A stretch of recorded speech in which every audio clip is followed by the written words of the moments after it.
la troisième guerre mondiale et Ghazwatul Hind, la conquête de l'Inde. Mohamed Qasim a dit « J'ai vu cette guerre plusieurs fois dans mes rêves. Cette guerre est imposée sur le Pakistan et nous défendons notre pays et l'islam. Cette guerre est très grande et c'est la pire guerre contre l'islam sur l'échelle mondiale. Ce n'est pas seulement la guerre pour sauver le Pakistan, mais c'est en fait la guerre pour sauver l'islam. Parce qu'avant cette guerre, les deux principaux châteaux de l'islam, la Turquie et l'Arabie Saoudite, se font détruire. Et puisque le Pakistan est le dernier château de l'islam, il est donc essentiel de défendre le Pakistan afin de sauver l'islam. Avant cette guerre, Allah transmet la nouvelle de mes rêves au chef de l'armée du Pakistan par le biais d'un rêve. Dans ce rêve, le dernier prophète Muhammad sallallahu alayhi wa sallam lui témoigne que Qasim ne ment à personne concernant ses rêves. Ses rêves sont véridiques et ils viennent d'Allah. Et de ce fait, l'armée et le peuple du Pakistan prennent des mesures pour sauver l'islam et le Pakistan. Puis les gens qui aiment vraiment le Pakistan commencent à le gouverner. Et nous éradiquons le Pakistan de toute forme de shirk et mécréance. Et un tel système de justice est créé que le reste du monde est surpris. Puis le Pakistan commence à se développer, et en même temps il commence les préparations de guerre. Mais de l'autre côté, la destruction continue de se répandre en Turquie et au Moyen-Orient. Lorsque le Pakistan commence à progresser, l'Inde tente d'attaquer le Pakistan. Mais Allah aide le Pakistan avec de puissants avions de guerre noirs. Et en voyant ces avions noirs, l'Inde n'ose plus attaquer le Pakistan. Ensuite, le Pakistan regagne une dernière chance de se développer et aussi de se préparer à la guerre. Pendant ce temps, de l'autre côté, l'Inde et ses alliés commencent les préparations de guerre contre le Pakistan. Et d'après ce que j'ai vu dans mes rêves, hormis du côté de la Chine, le Pakistan sera pris d'assaut de tous les côtés. Mais juste avant cette guerre, le Pakistan attaque le Cachemire, et il le libère pour rendre sa défense plus forte. Lors de cette opération, la guerre n'éclate pas entre l'Inde et le Pakistan. Et ça, c'est à cause de la frayeur que l'Inde porte envers les avions noirs du Pakistan. En fait, ces avions noirs installent une terreur sur le monde entier à cause de leur puissance de frappe.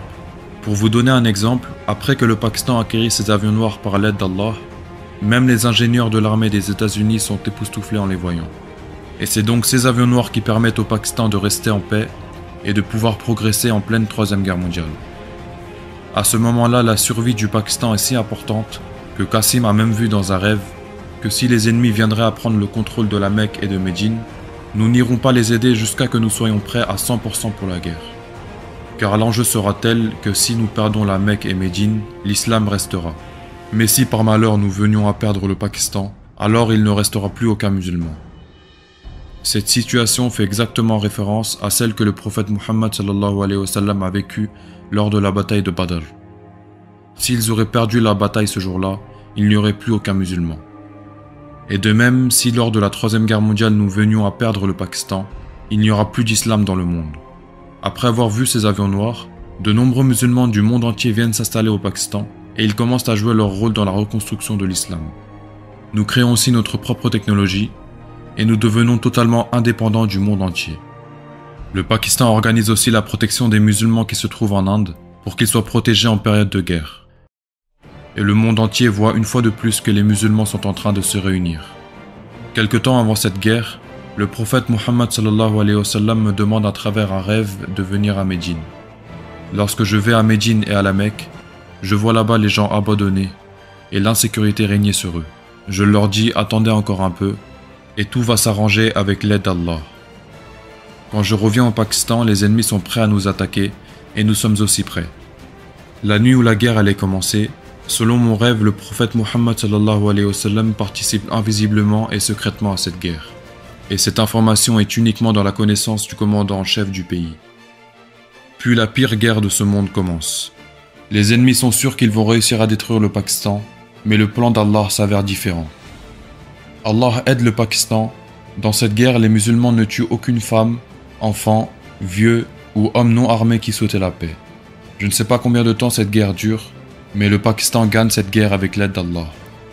À la fin de cette guerre, j'apprends que 800 millions de personnes ont été tuées. Cette nouvelle m'attriste beaucoup et je me demande pourquoi cette guerre nous a été imposée. Puis je me dis que nous nous sommes seulement défendus et c'est nos ennemis qui voulaient la mort. Puis nous aidons les femmes et les enfants, nous les adoptons comme une famille et ils se convertissent à l'islam. Lorsque nous gagnons cette guerre avec l'aide d'Allah et que les ennemis sont vaincus, les musulmans de l'Est se tournent vers l'Occident avec l'aide d'Allah et regagnent leur territoire perdu. Et à ce moment-là, il n'y a personne pour nous arrêter. Nous abolissons toute forme de shirk, de terrorisme et d'oppression.